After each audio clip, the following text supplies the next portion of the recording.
prosesi jalan salib ini, mari kita mengawalinya dengan doa pembukaan. Pertemuan malam itu, masuklah iblis ke dalam Yudas yang bernama Iskariot, seorang dari ke-12 murid itu. Lalu pergilah Yudas kepada imam-imam kepala dan kepala-kepala pengawal bait Allah dan berunding dengan mereka bagaimana ia dapat menyerahkan Yesus kepada mereka. Mereka sangat gembira dan berpekat untuk memberikan sejumlah uang kepadanya. Ia menyetujuinya. Dan mulai dari waktu itu, ia mencari kesempatan yang baik untuk menyerahkan Yesus kepada mereka tanpa setahu orang banyak. Lalu pergilah Yesus keluar kota, dan sebagaimana biasa ia menuju Bukit Zaitun. Para muridnya juga mengikuti dia. Setelah tiba di tempat itu, ia berkata kepada mereka, "Berdoalah supaya kamu jangan jatuh ke dalam pencobaan." Kemudian ia menjauhkan diri dari mereka, kira-kira seperempat batu jaraknya. Lalu ia berlutut dan berdoa.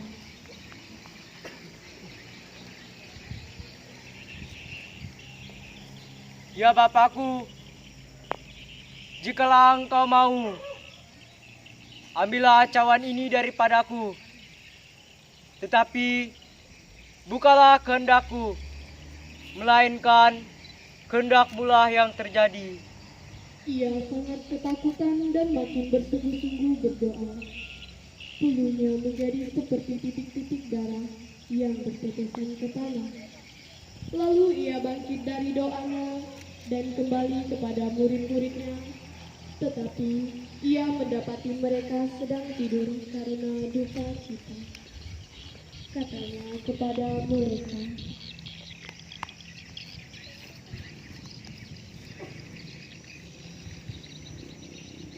"Mengapa kamu tidur? Bangunlah dan berdoalah, supaya kamu jangan jatuh ke dalam pencobaan." Waktu Yesus masih berbicara, datanglah serombongan orang, sedang muridnya yang bernama Yudas, seorang dari ke-12 murid itu, berjalan di depan mereka.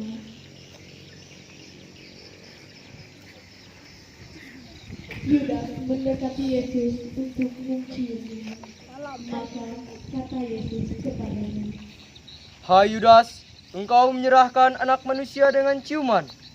dan seorang dari mereka menyerang hamba imam besar, sehingga putus telinga kanannya. "Tangkap dia!" Tetapi Yesus berkata,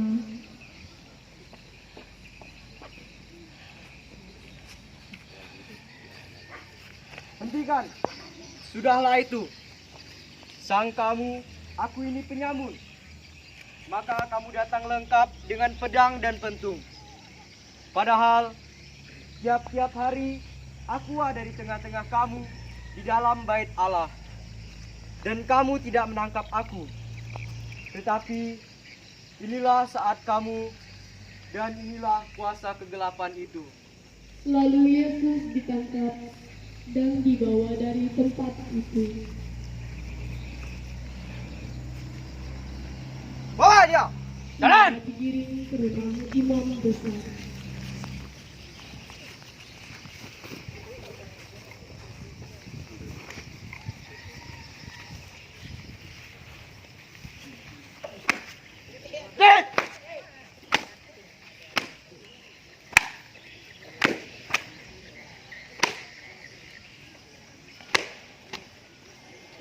Bangun!